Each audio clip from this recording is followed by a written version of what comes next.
बिस्मिल्लाहिर्रहमानिर्रहीम। अस्सलाम वालेकुम क्लास 9th। उम्मीद आप सब खैरियत से होंगे। आज हम लोग 9th क्लास के मैथ की एक्सरसाइज 1.6 के क्वेश्चन नंबर 1 के पार्ट 3 को सॉल्व करेंगे। फर्स्ट 2 पार्ट का लिंक डिस्क्रिप्शन में मौजूद है, आप लोग वहां से देख सकते हैं। अब हम लोग इसका थर्ड पार्ट सॉल्व करेंगे, दोनों मेथड से, इन्वर्जन मेथड से और क्रैमर रूल से। तो चलिए अब हम लोग अपने क्वेश्चन की जानिब चलते हैं। इन्वर्जन मेथड में हमें सबसे पहले क्या करना होता है, बनाने होते हैं। तो सबसे पहला जो मैट्रिक्स हम बनाते हैं वो बनाते हैं जो एक्स वाई वेरिएबल्स के साथ कोफिशिएंट होते हैं, यानी 4 और यहाँ कोफिशिएंट के 2, इधर कोफिशिएंट कौन सा 3 और यहाँ पर कोफिशिएंट कौन सा -1। एक मैट्रिक्स ये बना लेंगे। और सेकंड मैट्रिक्स हम लोग बनाते हैं वेरिएबल्स का, जो कि हमारे पास 2 वेरिएबल्स हैं एक्स और वाई। थर्ड मैट्रिक्स इस साइड पे होगा कांस्टेंट वैल्यूज का, और कांस्टेंट वैल्यूज हमारे पास क्या है 8 और -1। अब हम लोग क्या करते हैं, लेट करेंगे। लेट ए जो फर्स्ट मैट्रिक्स है वो ए की इक्वल है, यानी 4 2 3 -1। एक्स को इक्वल रखेंगे इस मैट्रिक्स के एक्स वाई के। इसी तरह बी मैट्रिक्स को बी को इक्वल रखेंगे कांस्टेंट वैल्यूज के मैट्रिक्स के 8 और -1। तो क्या आ रहा है, ए के साथ एक्स मल्टीप्लाई हो रहा है, यानी ए एक्स इज इक्वल टू, ये किसकी इक्वल रखा हम लोगों ने, बी की इक्वल। तो एक्स की, अगर एक्स की यानी एक्स वाई की वैल्यूज फाइंड करनी तो ये साइड पे रहेगा बी डिवाइडेड बाय ए, और ए जब ऊपर जाएगा तो X is equal to A inverse into B हो जाएगा। ओके हो गया। अब हम लोगों के पास एक्स की वैल्यूज भी मौजूद है, मैट्रिक्स एक्स वाई। बी का मैट्रिक्स भी मौजूद है 8 और -1। हमें क्या मालूम करना है, ए इनवर्स फाइंड आउट करना है। और ए इनवर्स फाइंड आउट करने के लिए क्या चाहिए होता है हमें, एक तो अर्जाइंट ऑफ ए चाहिए होता है और दूसरा ए का डिटर्मिनेंट चाहिए होता है। ओके हो गया। ए हमारे पास क्या दिया गया, 4 2 3 -1। क्या दिया गया, ए हमारे पास है 4 2 3 और -1। तो सबसे पहले हम क्या करेंगे, ए का डिटर्मिनेंट फाइंड आउट करेंगे। ए डिटर्मिनेंट स्ट्रेट बार 4 2 3 -1 क्रॉस मल्टीप्लीकेशन करेंगे, यानी 4 मल्टीप्लाई बाय -1, मिड में नेगेटिव साइन, फिर 3 मल्टीप्लाई बाय 2, 4 1 4 और ये नेगेटिव साइन। इसी तरह ये नेगेटिव साइन, 3 2 6, साइन नेगेटिव रहेगा, वैल्यूज ऐड हो जाएंगी। 6 में 4 ऐड करेंगे तो 10, यानी जो ए का डिटर्मिनेंट आया वो हमारे पास क्या आ गया, 10। अब हम लोग को क्या चाहिए, अर्जाइंट ऑफ ए चाहिए। तो अर्जाइंट ऑफ ए कैसे फाइंड आउट करते हैं, ए हमारे पास ये है ना, तो जब इसका अर्जाइंट लेंगे तो इन दो वैल्यूज की प्लेस चेंज हो जाएगी, यानी -1 ऊपर चला जाएगा, 4 नीचे आ जाएगा, और इन वैल्यूज के साथ साइन चेंज हो जाएगा, यानी +2 है तो -2, +3 है तो -3। ओके हो गया। ये हमारे पास आ गया अर्जाइंट ऑफ ए। और ए इनवर्स के लिए क्या करेंगे, सबसे पहले अर्जाइंट ऑफ ए पुट करना है, यानी -1 -2 -3 और 4। इसको किस पे डिवाइड करते होते हैं, ए के डिटर्मिनेंट पर। डिटर्मिनेंट क्या है हमारे पास, -10। ओके हो गया। यानी -1/10, फिर -2/10, फिर -3/10 और लास्ट पे है 4/10। माइनस से माइनस कैंसिल आउट हो जाएगा, 1/10 आ जाएगा। ये भी माइनस से minus cancel out, 2 1s are 2 और 2 5s are 10, यानी ऊपर 1 और नीचे 5। माइनस से माइनस कैंसिल आउट, 3/10 आ जाएगा। और यहां पर भी माइनस नहीं कैंसिल आउट हो रहा क्योंकि यहां पर एक ही माइनस है। 2 2s are 4, 2 5s are 10, तो क्या आ जाएगा, -2/5। ओके हो गया। ये आ जाएगा हमारे पास ए इनवर्स। और फॉर्मूला हमारे पास क्या था, X is equal to A inverse into B. और एक्स हमारे पास किसकी इक्वल है, ये देखिए एक्स हम लोगों ने किसकी इक्वल पुट किया था, एक्स और वाई की इक्वल। तो इसकी जगह पे इसकी वैल्यू पुट करें, एक्स की जगह पे एक्स वाई आ जाएगा, is equal to A inverse की जगह पे इसकी वैल्यूज आ जाएंगी जो हम लोगों ने अभी इनवर्स फाइंड आउट किया है। क्या किया है, 1/10, 1/5, 3/10 और -2/5, ये इनवर्स। और बी की जगह पे बी की वैल्यू पुट करें, बी की वैल्यू हमारे पास क्या है, 8 और -1, तो यहां पर आ जाएगी 8 -1। ओके हो गया। अब हम लोग को एक्स और वाई की वैल्यूज चाहिए, तो इन्हें मल्टीप्लाई करेंगे, एक्स वाई एज इट आ जाएगा। पहले फर्स्ट रो को इस कॉलम से मल्टीप्लाई करते हैं, यानी 1/10 को मल्टीप्लाई करेंगे हम लोग 8 के साथ, मिड में एडिशन का साइन, 1/5 को मल्टीप्लाई करेंगे -1 के साथ। इसी तरह इस रो को इस कॉलम से करेंगे, यानी 3/10 को मल्टीप्लाई करेंगे 8 के साथ, मिड में एडिशन का साइन, -2/5 को मल्टीप्लाई करेंगे -1 के साथ। एक्स और वाई वैसे आ जाएंगे। अब देखिए 2 4s are 8, 2 5s are 10, 4 को 1 से मल्टीप्लाई करेंगे 4 और नीचे क्या आ जाएगा हमारे पास 5, प्लस माइनस -1/5। इसी तरह 2 4s are 8, 2 5s are 10, 4 को 3 से मल्टीप्लाई करेंगे क्या आ जाएगा 12 और नीचे क्या आ जाएगा 5, और ये माइनस माइनस प्लस 2 को 1 से मल्टीप्लाई किया 2 और नीचे 5। ओके हो गया। x और y एज इट आ जाएंगे। यहां पर ऊपर हम लोगों ने 5 एलसीएम ले लेना है, तो 5 एलसीएम लेंगे, ऊपर आ जाएगा 4 माइनस 1। यहां पर भी 5 एलसीएम लेंगे तो क्या रह जाएगा 12 प्लस 2। 4 में से जब 1 माइनस करेंगे 3/5 हो जाएगा, और यहां पर 12 में से हम लोगों ने 2 ऐड करना है तो 14/5, यानी जो x की वैल्यू हमारे पास आ जाएगी वो क्या आ जाएगी 3/5, और एंड y की वैल्यू हमारे पास क्या आ जाएगी 14/5। जो x और y का हमारे पास सोल्यूशन सेट बना है वो क्या है, एक तो है 3/5 वैल्यू और दूसरी क्या 14/5।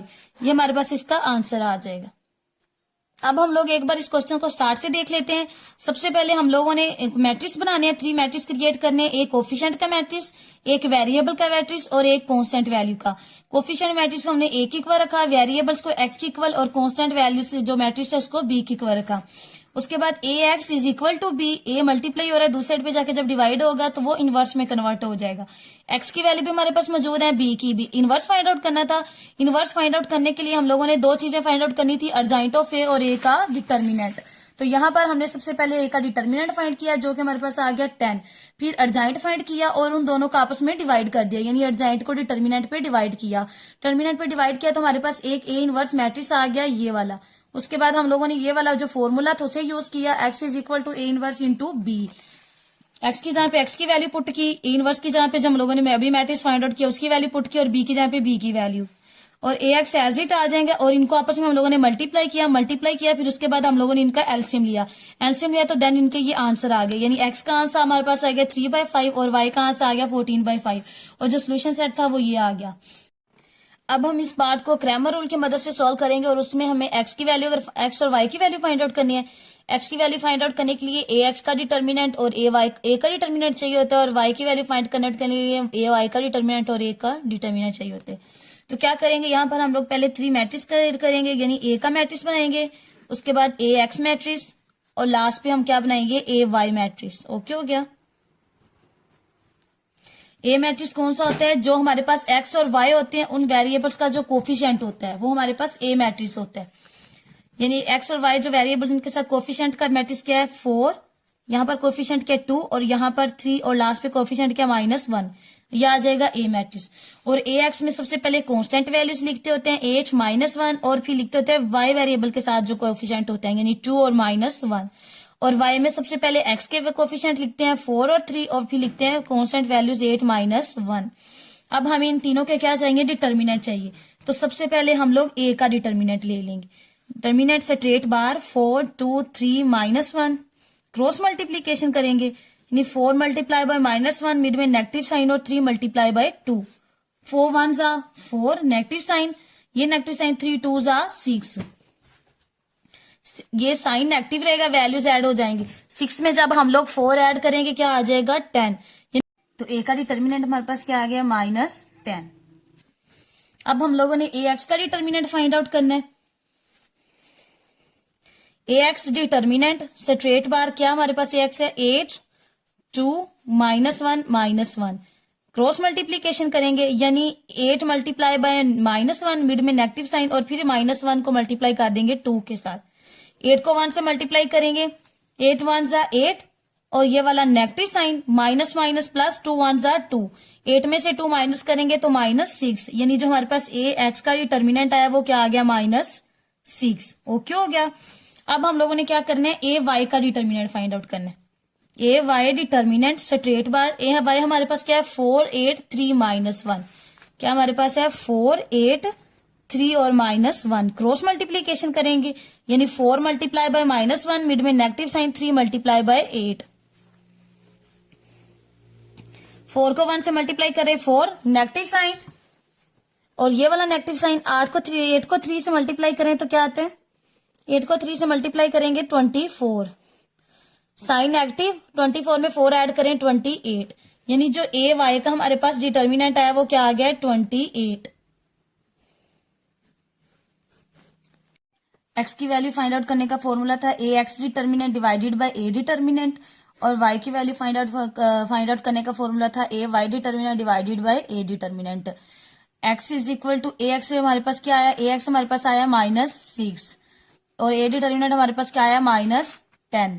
माइनस में माइनस कैंसिल आउट हो जाएगा, 2 3 जार 6, 2 5 जार 10। x इज इक्वल टू क्या आ जाएगा हमारे पास, x हमारे पास आ जाएगा 3/5। ओके हो गया। अब y की वैल्यू फाइंड आउट करते हैं। ए वाई डिटर्मिनेंट हमारे पास क्या है -28। इसको डिवाइड करेंगे, ए डिटर्मिनेंट हमारे पास क्या था -10। माइनस से माइनस कैंसिल आउट हो जाएगा, y इज इक्वल टू 2 5 जार 10, 2 1 जार 2 और यहाँ पर एक और 8 है, 2 4 जार 8, तो क्या आ जाएगा 14/5। यानी x की वैल्यू हमारे पास आ गई है 3/5 एंड y की वैल्यू हमारे पास आई है 14/5 और x और y का जो सोल्यूशन सेट हमारे पास आया है वो क्या आ गया है 3/5 और 3/5 और 14/5। ओके हो गया, ये हमारा आंसर आ जाएगा। अब इस क्वेश्चन को एक बार हम स्टार्ट से देख लेते हैं। सबसे पहले हम लोगों ने ए मैट्रिक्स लिखना है जो कि एक्स और वाई वेरिएबल्स के साथ कोफिशिएंट होते हैं उनका होता है, और ए एक्स मैट्रिक्स में पहले कांस्टेंट वैल्यूज लिखते हैं और फिर वाई वेरिएबल के साथ जो कोफिशिएंट होते हैं, और ए वाई मैट्रिक्स में पहले एक्स वेरिएबल के साथ जो कोफिशिएंट होते हैं उन्हें पुट करते हैं और फिर कांस्टेंट वैल्यूज। बस 3 मैट्रिक्स हो गए हैं। इन मैट्रिक्स का हम लोगों ने डिटर्मिनेंट लेना है। ए का डिटर्मिनेंट लिया तो -10 आया, ए एक्स का डिटर्मिनेंट हम लोगों ने फाइंड आउट किया तो -6 आया, ए वाई का डिटर्मिनेंट लिया तो हमारे पास -28 आया। फिर हम लोगों ने एक्स और वाई की वैल्यूज फाइंड आउट करनी थी, तो एक्स और वाई की वैल्यू फाइंड आउट करने के लिए हम लोगों ने फॉर्मूला यूज किया, यानी कि जो एक्स के लिए हम लोगों ने A x determinant divided by A determinant, इसमें फॉर्मूला पुट किया और कैंसिल आउट होकर इसका जो आंसर है 3/5। इसी तरह वाई के फॉर्मूला वाई की वैल्यू फाइंड आउट 14/5। इस क्वेश्चन में अगर किसी भी मेथड से, यानी अगर इनवर्स मेथड से कोई क्वेश्चन सोल्व कर रहे हैं और उसका आंसर जो आता है और उसी अगर क्वेश्चन का हम लोग क्रैमर रूल से सोल्व करते हैं और उसका जो आंसर आता है दोनों आंसर सेम होते हैं, यानी अगर दोनों आंसर आपके दोनों मेथड के जो आंसर्स हैं वो सेम आ जाए तो आपको क्वेश्चन दुरुस्त हो। इस क्वेश्चन के तमाम पॉइंट्स की समझ आई होगी। अगर आपको किसी भी पॉइंट की समझ नहीं आई तो आप मुझसे कमेंट सेक्शन में पूछ सकते हैं। Thank you, Allah Hafiz.